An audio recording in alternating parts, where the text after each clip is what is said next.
Organic compound and inorganic compound को two different branches of chemistry में study किया जाता है। फ्रेंड्स, क्योंकि ऑर्गेनिक कंपाउंड हमारे पास बहुत लार्ज अमाउंट में मौजूद हैं, almost millions of organic compound हैं और स्टिल डिस्कवर हो रहे हैं। यही वजह है कि ऑर्गेनिक कंपाउंड को स्टडी करने के लिए जो ब्रांच ऑफ केमिस्ट्री बनाई गई है वो ऑर्गेनिक केमिस्ट्री कहलाती है। जबकि दूसरी तरफ अगर इनऑर्गेनिक कंपाउंड की बात की जाए तो जिस ब्रांच ऑफ केमिस्ट्री में इनऑर्गेनिक कंपाउंड को स्टडी किया जाता है वो इनऑर्गेनिक केमिस्ट्री कहलाती है। बात करते हैं कि किस तरीके से हम इजीली डिफरेंशिएट कर सकते हैं ऑर्गेनिक कंपाउंड और इनऑर्गेनिक कंपाउंड के दरमियान। तो फ्रेंड्स, याद रखें कि ऑर्गेनिक कंपाउंड हमारे पास जो है वो होते हैं hydrocarbons and their derivatives. Hydrocarbons क्या है? जैसे कि वर्ड हाइड्रोकार्बन, इस वर्ड से हमें मालूम हो रहा है कि hydro means hydrogen and carbon mean carbons. ठीक है, हाइड्रोजन और कार्बन की कम्बिनेशन मीन्स वो ऑर्गेनिक कंपाउंड जिसमें हाइड्रोजन और कार्बन मौजूद होता है वो हाइड्रोकार्बन कहलाता है। और इनकी जो डेरिवेटिव्स हैं मीन्स यहाँ पर डेरिवेटिव्स कैसे बनेंगे हाइड्रोकार्बन की कि कार्बन और हाइड्रोजन के कंपाउंड्स को हमने कहा कि वो हाइड्रोकार्बन कहलाते हैं। तो जब इन हाइड्रोकार्बन में से एक हाइड्रोजन को रिप्लेस कर दिया जाता है किसी दूसरे एलिमेंट से तो वो हमारे पास डेरिवेटिव्स बन जाते हैं इन हाइड्रोकार्बन्स के। ठीक है, तो हम पास ऑर्गेनिक कंपाउंड्स क्या होते हैं? ये हाइड्रोकार्बन्स होते हैं और इनके डेरिवेटिव्स होते हैं। दूसरी तरफ अगर इनऑर्गेनिक कंपाउंड की बात की जाए तो फ्रेंड्स, इनऑर्गेनिक कंपाउंड जो होते हैं इनमें कार्बन मौजूद नहीं होता। मोस्टली कार्बन इनऑर्गेनिक कंपाउंड में मौजूद नहीं होता। जबकि अगर आप देखें ऑर्गेनिक कंपाउंड में तो हमने बात की कि ऑर्गेनिक कंपाउंड में कार्बन और हाइड्रोजन मौजूद होता है क्योंकि वो हाइड्रोकार्बन्स होते हैं। तो ऑर्गेनिक कंपाउंड में याद रखें कि कार्बन जो है वो एसेंशियल एलिमेंट है, ज़रूरी मौजूद होगा, लाजमी मौजूद होगा। जबकि इनऑर्गेनिक कंपाउंड में मोस्टली हमारे पास कार्बन मौजूद नहीं होता। ठीक है, तो ये मेन डिफरेंस है ऑर्गेनिक और इनऑर्गेनिक कंपाउंड के दरमियान। फिर दूसरी तरफ अगर बॉन्डिंग की बात की जाए कि ऑर्गेनिक कंपाउंड में किस तरीके की बॉन्डिंग होती है तो फ्रेंड्स, याद रखें कि ऑर्गेनिक कंपाउंड में कार्बन जो होता है मोस्टली कोवेलेंट बॉन्ड बनाता है। ठीक है, जबकि दूसरी तरफ अगर इनऑर्गेनिक कंपाउंड की बात की जाए तो इनऑर्गेनिक कंपाउंड में मोस्टली हमारे पास आयोनिक बॉन्डिंग हो रही होती है। एग्जाम्पल की हम बात करते हैं कि हमारे पास ऑर्गेनिक कंपाउंड की क्या एग्जाम्पल है, तो फ्यू एग्जाम्पल्स हम यहाँ पर लेंगे और डिटेल में एग्जाम्पल हम फर्दर डिस्कस करेंगे अपनी डेली लाइफ से फर्दर वीडियो में।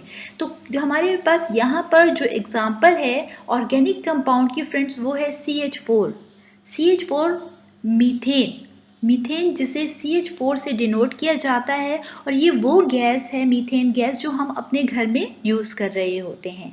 सेकंड एग्जांपल है इथेन, इसके अलावा पेट्रोलियम, इसके अलावा जो कोल है, ये तमाम एग्जांपल हैं हमारे पास ऑर्गेनिक कंपाउंड की। कुछ एग्जाम्पल अपनी डेली लाइफ से हम आगे डिस्कस करेंगे इस वीडियो में कि ऑर्गेनिक कंपाउंड और इनऑर्गेनिक कंपाउंड की हमारी डेली लाइफ में क्या एग्जाम्पल्स हैं, इसे हम डिटेल में डिस्कस करेंगे। अगर बात करें इनऑर्गेनिक कंपाउंड की तो फ्रेंड्स, याद रखें कि इनऑर्गेनिक कंपाउंड हमने कहा मोस्टली वो कंपाउंड होते हैं जिसमें कार्बन मौजूद नहीं होता। लेकिन कुछ ऐसे एक्सेप्शनल केसेस भी मौजूद हैं जो कि इनऑर्गेनिक कंपाउंड है लेकिन वहाँ पर कार्बन मौजूद है। बात करते हैं इन एक्सेप्शनल केसेस की कि जहाँ पर कार्बन मौजूद है लेकिन फिर भी वो इनऑर्गेनिक कंपाउंड है।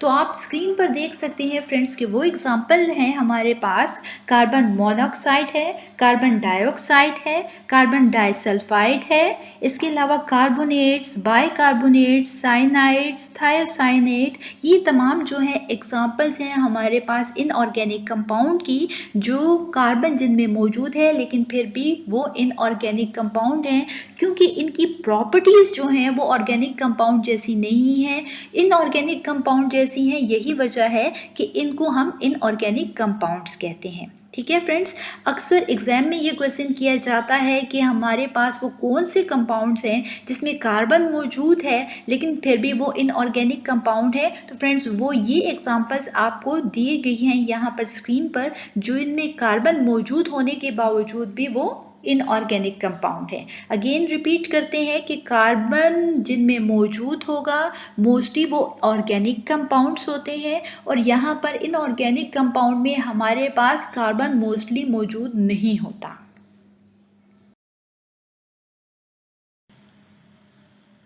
Examples of organic and inorganic compound from our daily life.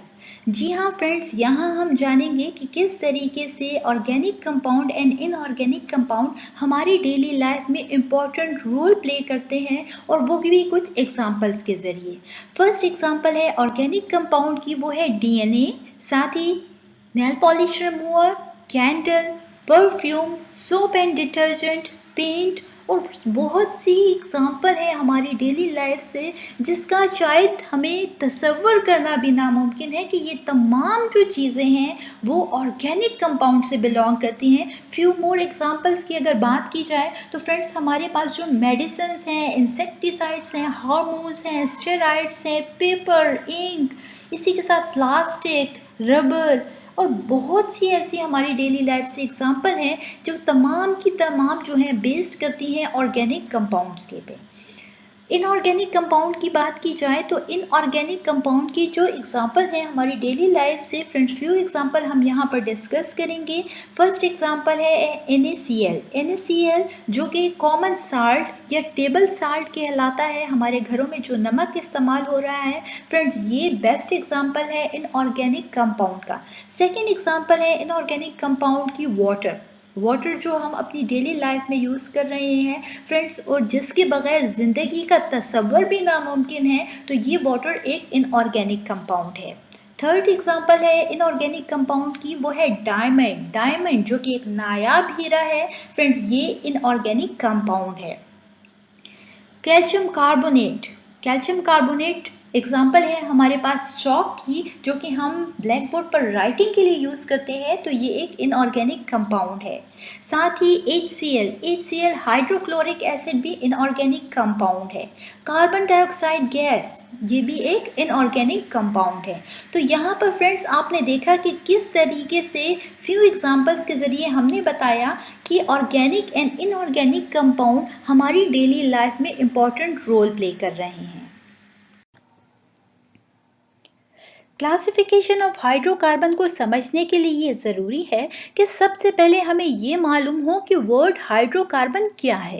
Friends, word hydrocarbon hydro and carbon का कॉम्बिनेशन है, मींस वो बाइनरी कंपाउंड्स जो कि हमारे पास कंसिस्ट करते हैं कार्बन और हाइड्रोजन पर सिर्फ, तो ये बाइनरी कंपाउंड्स जो होंगे हाइड्रोकार्बन्स कहलाते हैं। हाइड्रो रिप्रेजेंट कर रहा है हाइड्रोजन को एंड कार्बन्स रिप्रेजेंट कर रहे हैं कार्बन को। जैसे कि वर्ड से ही जाहिर होता है कि hydrocarbon means hydrogen and carbon यहाँ पर मौजूद है, यही वजह है कि इसे हाइड्रोकार्बन कहा जाता है।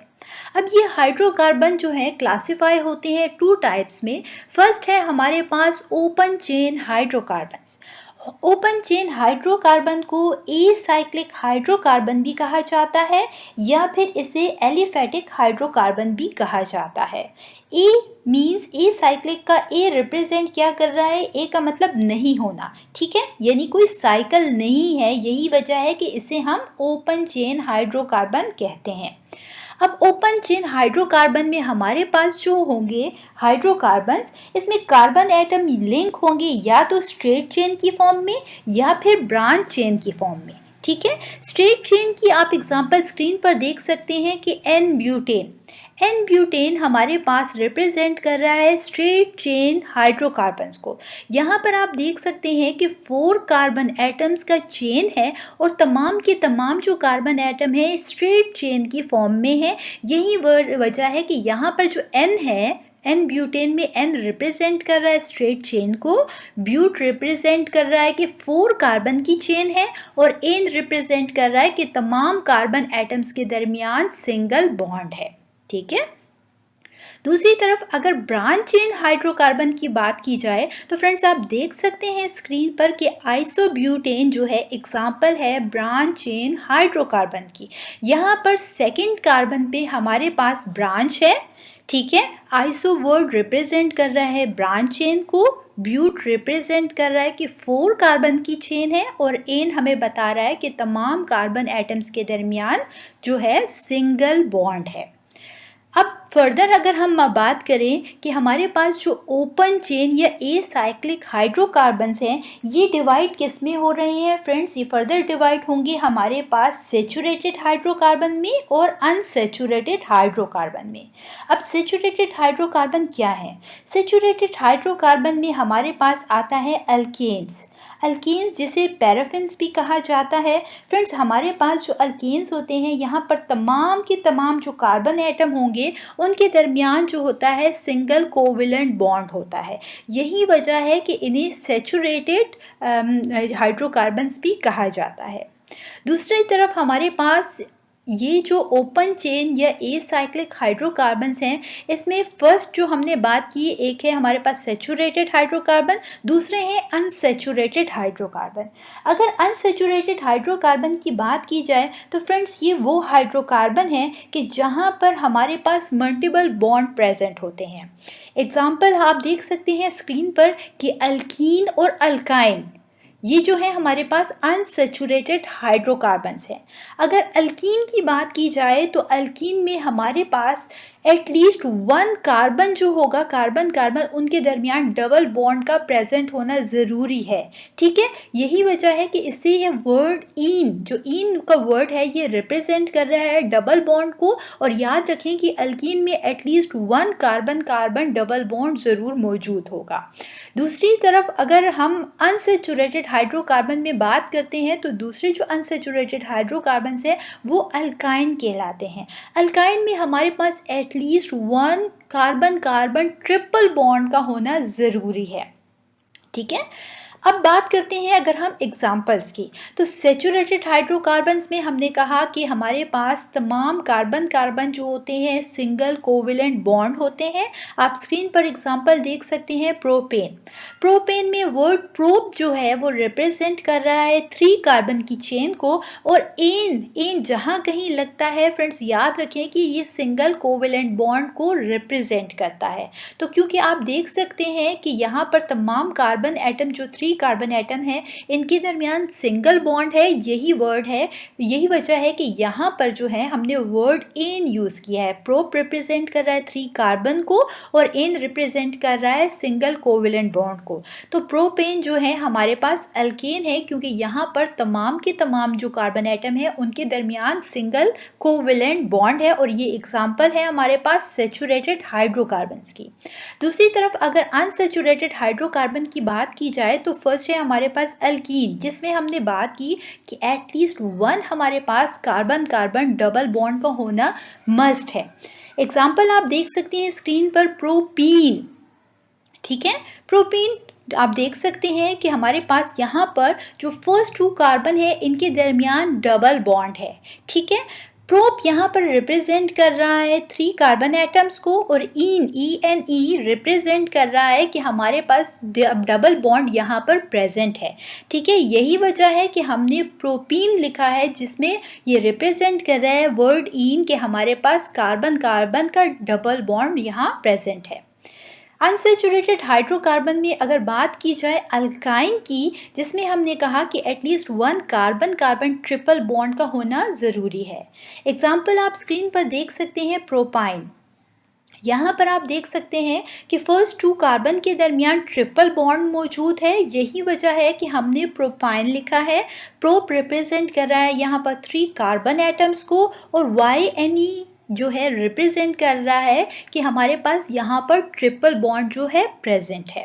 ठीक है फ्रेंड्स, दूसरी तरफ अगर अब हम बात करें कि क्लोज चेन हाइड्रोकार्बन्स की, तो क्लोज चेन हाइड्रोकार्बन्स को, जिनको साइक्लिक हाइड्रोकार्बन भी कहा जाता है, मीन्स कि यहाँ पर जो हमारे पास कार्बन एटम्स होंगे वो एक रिंग की फॉर्म में होंगे। अब रिंग किस तरीके के होंगे? या तो फ्रेंड्स हमारे पास यहाँ पर जो रिंग होगा उसे हम कहेंगे ए साइक्लिक हाइड्रोकार्बन्स। यहाँ पर ए साइक्लिक जो हाइड्रोकार्बन्स होंगे फ्रेंड्स, यहाँ पर जो कार्बन एटम होंगे तमाम के तमाम कार्बन एटम्स होंगे। ठीक है, यहाँ पर कार्बन और हाइड्रोजन सिर्फ मौजूद होंगे। जैसे कि आप स्क्रीन पर देख सकते हैं कि साइक्लोप्रोपेन में अगर आप देखेंगे तो तमाम के तमाम कार्बन एटम्स हैं जिसका ये एक रिंग बना हुआ है और उसके साथ हाइड्रोजन अटैच है। कार्बन और हाइड्रोजन के अलावा यहाँ पर कोई दूसरा एटम मौजूद नहीं है। यही वजह है कि इस क्लोज चेन हाइड्रोकार्बन को एलिसाइक्लिक हाइड्रोकार्बन कहा जाता है, या फिर हमारे पास क्या कहा जाता है, इसको साइक्लिक हाइड्रोकार्बन कहा जाता है। दूसरी तरफ हमारे पास साइक्लिक हाइड्रोकार्बन में जो सेकंड है वो है हमारे पास एरोमेटिक हाइड्रोकार्बन्स। एरोमेटिक हाइड्रोकार्बन्स क्या होते हैं फ्रेंड्स? एरोमेटिक हाइड्रोकार्बन्स वो हाइड्रोकार्बन होते हैं जिसमें बेंजीन रिंग मौजूद होगा। ठीक है, यहाँ पर अगेन कार्बन और हाइड्रोजन तो मौजूद है, लेकिन यहाँ पर बेंजीन रिंग आप देख सकते हैं कि ये मौजूद है। यही वजह है कि वर्ड एरोमेटिक जो है ये बेंजीन के लिए ही यूज़ होता है। तो वर्ड एरोमेटिक रिप्रेजेंट करता है बेंजीन रिंग को, मीन्स वो हाइड्रोकार्बन्स जिसमें बेंजीन रिंग मौजूद होगा वो एरोमेटिक हाइड्रोकार्बन्स कहलाते हैं। चलिए जल्दी से रिवाइज कर लेते हैं कि ओपन चेन हाइड्रोकार्बन्स जिसे हमने कहा कि या तो वो स्ट्रेट चेन की फॉर्म में हो सकते हैं या फिर ब्रांच चेन की फॉर्म में हो सकते हैं। फ्रेंड्स, इसको हम फर्दर डिवाइड करते हैं सैचुरेटेड हाइड्रोकार्बन्स में एंड अनसैचुरेटेड हाइड्रोकार्बन्स में।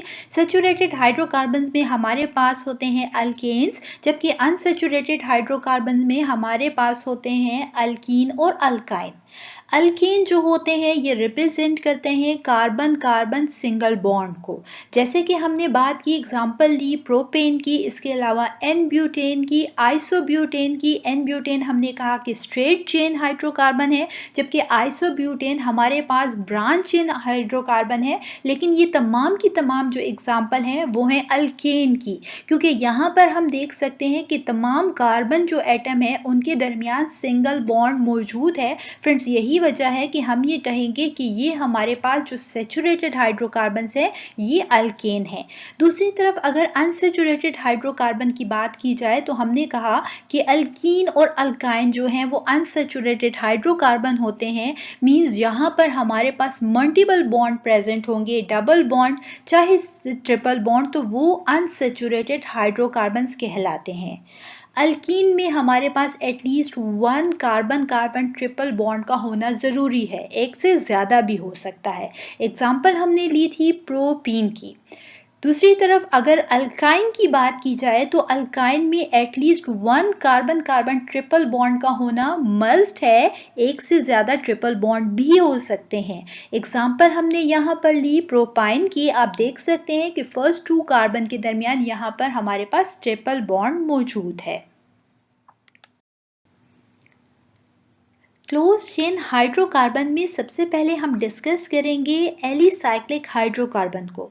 एलिसाइक्लिक हाइड्रोकार्बन जिसे नॉन बेंजोनाइट साइक्लिक हाइड्रोकार्बन भी कहा जाता है। फ्रेंड्स, याद रखें कि इसमें नंबर ऑफ हाइड्रोजन एटम जो होंगे 2 हाइड्रोजन लेस होंगे as compare to the open chain या स्ट्रेट चेन हाइड्रोकार्बन के मुकाबले में।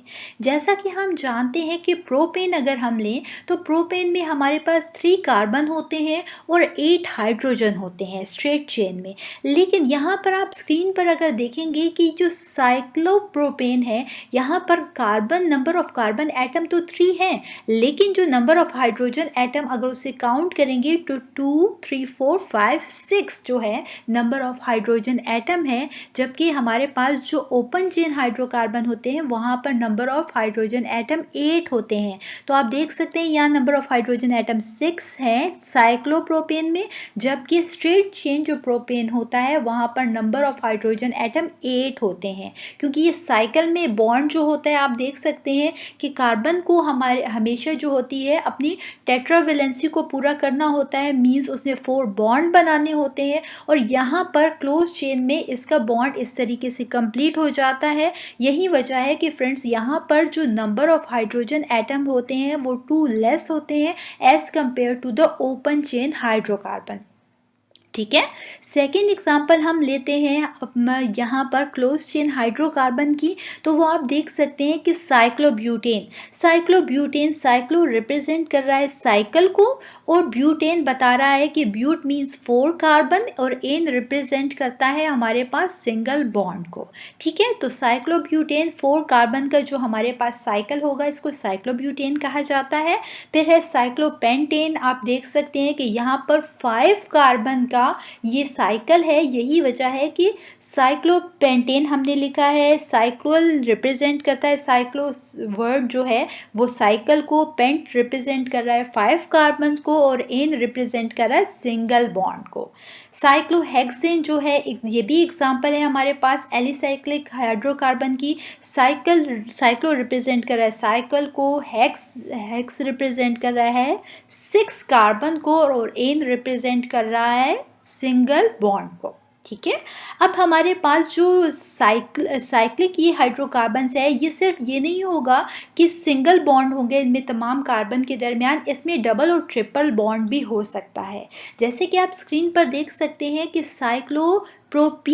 साइक्लोप्रोपीन अगर आप देखेंगे तो साइक्लोप्रोपीन में जो फर्स्ट 2 कार्बन हैं, इनके दरमियान जो है 1 जो है डबल बॉन्ड मौजूद है। यहाँ पर वर्ड साइक्लो रिप्रेजेंट कर रहा है हमारे पास साइकिल को, प्रोप रिप्रेजेंट कर रहा है 3 कार्बन को, और ई रिप्रेजेंट कर रहा है डबल बॉन्ड को। ठीक है, अगर आप देखेंगे कि इसके ऊपर जो है प्रोपेन में ए रिप्रेजेंट कर रहा है सिंगल बॉन्ड को। अब यहाँ पर सेकंड में हमने लिखा है प्रोपीन में इन रिप्रेजेंट कर रहा है डबल बॉन्ड को। थर्ड अगर आप देखेंगे थर्ड हमारे पास जो है वो है साइक्लोप्रोपाइन। प्रोपाइन फ्रेंड्स यहाँ पर रिप्रेजेंट कर रहा है कि कार्बन हमारे पास 3 कार्बन है, और एक देखेंगे आप फर्स्ट 2 कार्बन, तो उनके दरमियान ट्रिपल बॉन्ड का मौजूद है ना, रिप्रेजेंट कर रहा है कि ये हमारे पास अल्काइन है। प्रोप रिप्रेजेंट कर रहा है हमारे पास 3 कार्बन एटम्स को, और YNE आयन रिप्रेजेंट कर रहा है कि एटलीस्ट यहाँ पर 1 कार्बन ट्रिपल बॉन्ड मौजूद है। यानी हमारे पास जो क्लोज चेन हाइड्रोकार्बन है, यहाँ पर तमाम कार्बन के दरमियान सिंगल बॉन्ड भी हो सकता है, डबल बॉन्ड भी मौजूद हो सकता है, और ट्रिपल बॉन्ड भी हो सकता है। हम सिंगल बॉन्ड के केस में एन लिखेंगे, डबल बॉन्ड में इन लिखेंगे, और ट्रिपल बॉन्ड के लिए आयन लिखेंगे। क्लोज चेन हाइड्रोकार्बन में हमारे पास जो सेकंड है वो है aromatic hydrocarbon. Friends, aromatic hydrocarbon जिसे बेंजोनाइट साइक्लिक हाइड्रोकार्बन भी कहा जाता है, इसमें हमारे पास बेंजीन रिंग का मौजूद होना ज़रूरी है। जैसे कि आप स्क्रीन पर देख सकते हैं कि हमारे पास बेंजीन रिंग मौजूद है, और यहाँ पर क्या होता है कि बेंजीन रिंग में कार्बन और हाइड्रोजन तो मौजूद होते हैं, लेकिन यहाँ पर कंजुगेशन होता है। ठीक है, मीन्स डबल बॉन्ड होता है, फिर सिंगल बॉन्ड होता है, फिर डबल बॉन्ड होता है। तो हमारे पास ये जो बेंजीन रिंग होती है, इसमें कंजुगेशन हो रहा होता है, और ये जो है हमारे पास एग्जांपल है क्लोज चेन हाइड्रोकार्बन की, जिसे एरोमेटिक हाइड्रोकार्बन भी कहा जाता है। सेकेंड एरोमेटिक हाइड्रोकार्बन है हमारे पास मीथाइल बेंजीन। फ्रेंड्स, जैसे कि आप स्क्रीन पर देख सकते हैं कि जब बेंजीन रिंग के ऊपर मिथाइल ग्रुप अटैच हो जाता है तो ये मिथाइल बेंजीन कहलाता है। थर्ड एरोमेटिक हाइड्रोकार्बन हमारे पास जो है वो है 1,2 मिथाइल बेंजीन। यहाँ पर आप देख सकते हैं कि बेंजीन रिंग पर पोजीशन 1 और 2 पर मिथाइल ग्रुप अटैच है। यही वजह है कि इसको जो कॉमन नेम दिया गया है वो है 1,2 methyl benzene. So what is a functional group? Functional group is an atom or group of atoms in a molecules that gives the molecules characteristic chemical properties. Friends, functional group atom भी हो सकता है या group of atoms भी हो सकता है molecule में, जिसकी वजह से ये molecule जो होगा इसकी खास specific characteristic properties होंगी। यानी जो chemical properties होती है molecule की, वो depend किस पर करती हैं? functional group पे। ठीक है, अगेन रिपीट करती हूँ कि फंक्शनल ग्रुप कोई एक एटम भी हो सकता है या ग्रुप ऑफ एटम्स भी हो सकते हैं, जिसकी वजह से हमारे पास जो मॉलिक्यूल की ख़ास स्पेसिफिक कैरेक्टरिस्टिक प्रॉपर्टीज़ होंगी इस फंक्शनल ग्रुप की वजह से। अब हमारे पास जो ऑर्गेनिक कंपाउंड होता है वो कंसिस्ट करता है 2 पोर्शन पे। फर्स्ट पोर्शन है उसका हाइड्रोकार्बन पोर्शन और सेकेंड होता है फंक्शनल ग्रुप। जब ये हाइड्रोकार्बन पोर्शन और फंक्शनल ग्रुप आपस में कंबाइंड होता है तो इसके रिजल्ट में ऑर्गेनिक कंपाउंड बनता है। अब हाइड्रोकार्बन क्या होते हैं? हाइड्रोकार्बन वो ऑर्गेनिक कंपाउंड होते हैं जो कि कंसिस्ट करते हैं कार्बन और हाइड्रोजन पे। मींस इसमें सिर्फ हाइड्रोजन और कार्बन ही मौजूद होता है। ठीक है, हाइड्रोकार्बन्स कि अब यहाँ पर जो हाइड्रोकार्बन पोर्शन होगा इसमें हम अल्काइल ग्रुप लेंगे। अल्काइल ग्रुप क्या है फ्रेंड्स? हमारे पास अल्काइल ग्रुप जो होता है वो जब अल्कीन में से एक हाइड्रोजन को रिमूव कर देते हैं तो हमारे पास अल्काइल ग्रुप फॉर्मेशन होता है। जैसे कि आप टेबल में देख सकते हैं तो फ्रेंड्स जो फर्स्ट रो है वो हमारे पास है अल्केन की एंड सेकेंड रो जो है वो है अल्काइल ग्रुप की, जिसे आर से रिप्रेजेंट किया जाता है। ठीक है, तो हमने बात की कि जब अल्केन में से एक हाइड्रोजन को रिमूव कर दिया जाता है तो वो अल्काइल ग्रुप बन जाता है। अब यहाँ पर आप देख सकते हैं कि फर्स्ट रो में मीथेन है जिसे CH4 से डिनोट किया गया है, और अल्काइल ग्रुप में जब इस मीथेन में से एक हाइड्रोजन को रिमूव कर दिया तो अब मिथाइल ग्रुप बन गया और उसे रिप्रेजेंट हमने किया CH3 से। इसके बाद आप देख सकते हैं कि अल्केन में हमारे पास है ईथेन जिसे रिप्रेजेंट किया C2H6 से, और जैसे ही इसमें से एक हाइड्रोजन को रिमूव कर दिया तो अब हमारे पास क्या बन गया? ईथाइल जिसे रिप्रेजेंट किया है C2H5 से। आप देख सकते हैं कि ईथेन से जब एक हाइड्रोजन रिमूव हुआ तो हमारे पास ईथाइल ग्रुप बन गया। इसी तरह हमारे पास प्रोपेन से प्रोपाइल ग्रुप बन गया, ब्यूटेन से ब्यूटाइल ग्रुप बन गया, पेंटेन से पेंटाइल ग्रुप बन गया। और ये तमाम जो ग्रुप होंगे ये किस तरीके से अल्काइल ग्रुप बना है कि जब अल्केन में से एक हाइड्रोजन को हमने रिप्लेस किया, हटा दिया, तो रिमूव करने के बाद हमारे पास अल्काइल ग्रुप फॉर्मेशन हो गई, जिसे कैपिटल आर से रिप्रेजेंट किया है यहाँ पर। ठीक है, अब ये हमारे पास हाइड्रोकार्बन पोर्शन की तो बात हो गई। अब इसके साथ फंक्शनल ग्रुप अटैच होगा। फंक्शनल ग्रुप क्या होता है? फंक्शनल ग्रुप हमने ऑलरेडी डिस्कस किया कि वो एटम या ग्रुप ऑफ एटम होगा जिसकी वजह से ऑर्गेनिक कंपाउंड की या इस मॉलिक्यूल की जो स्पेसिफिक कैरेक्टरिस्टिक प्रॉपर्टीज होंगी वो इस फंक्शनल ग्रुप की वजह से होंगी। फंक्शनल ग्रुप को अभी हम डिटेल में डिस्कस करेंगे कि हमारे पास कौन कौन से फंक्शनल ग्रुप्स होते हैं। तो फ्रेंड्स यहाँ पर आप देख सकते हैं कि ये मॉलिक्यूल है, एक ऑर्गेनिक कंपाउंड है, और वो कंसिस्ट किस पे कर रहा है? हमारे पास एक हाइड्रोकार्बन पोर्शन होगा और दूसरा फंक्शनल ग्रुप होगा, और इन दोनों की कॉम्बिनेशन से हमारे पास जो होगा वो ऑर्गेनिक कंपाउंड फॉर्मेशन होगी। यहाँ हम एग्जाम्पल के ज़रिए जानेंगे कि किस तरीके से हमारे पास जो है वो हाइड्रोकार्बन्स और फंक्शनल ग्रुप की कम्बिनेशन से हमारे पास ऑर्गेनिक कंपाउंड की फॉर्मेशन होती है। तो फ्रेंड्स हमारे पास एग्जाम्पल है मीथाइल अल्कोहल की। मीथाइल आप देख सकते हैं जैसे कि हमने टेबल में ऑलरेडी डिस्कस कर चुके हैं, यहाँ पर स्क्रीन पर भी मौजूद है कि अल्केन में से जब एक हाइड्रोजन को हम रिमूव करते हैं तो हमारे पास अल्काइल ग्रुप फॉर्मेशन होती है, और ये अल्काइल ग्रुप फॉर्मेशन जो हो रही है दर हकीकत ये हाइड्रोकार्बन पोर्शन है। ठीक है, क्योंकि इसमें सिर्फ कार्बन और हाइड्रोजन ही मौजूद होते हैं, जैसे कि आप स्क्रीन पर देख सकते हैं। फ्रेंड अब यहाँ पर आप देख सकते हैं कि मीथेन CH4 को रिप्रेजेंट कर रहा है, और जब इसमें से एक हाइड्रोजन को रिमूव किया गया तो हमारे पास CH3 यानी मिथाइल ग्रुप फॉर्मेशन हो गई। तो अब ये मिथाइल जो है ये अल्काइल ग्रुप है यानी हाइड्रोकार्बन पोर्शन को रिप्रेजेंट कर रहा है, और इसके साथ OH जो है ये फंक्शनल ग्रुप है। और कौन सा फंक्शनल ग्रुप है फ्रेंड? ये अल्कोहल है। ठीक है, अल्कोहल फंक्शनल ग्रुप है। तो जब ये दोनों कंबाइन कर रहे हैं यानी हाइड्रोकार्बन पोर्शन और फंक्शनल ग्रुप आपस में कंबाइन होंगे तो इसके रिजल्ट में ऑर्गेनिक कंपाउंड फॉर्मेशन हुई है जो कि मिथाइल अल्कोहल कहलाता है। इसकी स्ट्रक्चर को अगर हम देखें तो आप स्क्रीन पर देख सकते हैं कि मिथाइल अल्कोहल में कार्बन जो है उसके साथ 3 हाइड्रोजन अटैच है, और राइट साइड पर OH अटैच है जो कि अल्कोहल को रिप्रेजेंट कर रहा है।